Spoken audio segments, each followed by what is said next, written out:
Alright, we're looking at the interview suite at S4. It's kept dark for the comfort of the aliens.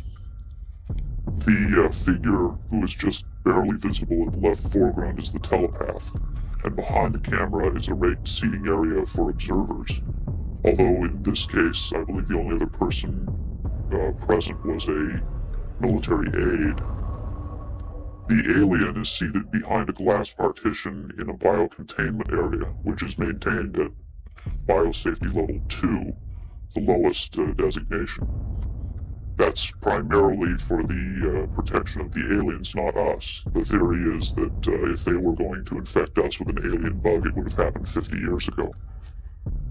In fact, all the indications are the aliens eliminated microbial and viral life from their own ecosystem long ago.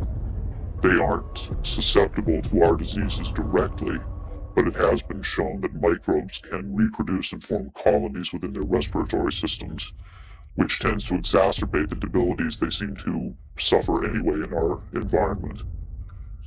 In fact, you can see here the alien is beginning to flag. The interview was not going well. The telepath was trying to clarify some points from a previous interview, but he wasn't receiving coherent responses. As you can see, the being is in real distress. At this point, the telepath is sending out a message to the medical staff. He's trying to communicate with the alien, but he's getting no response.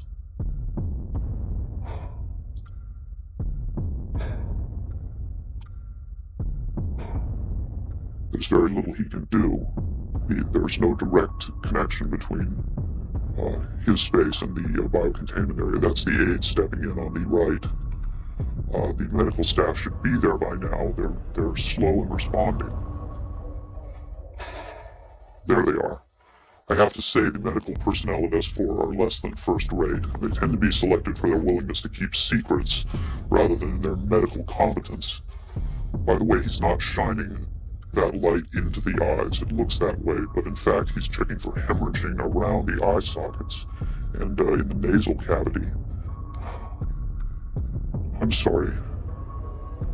It's very hard for me to watch this.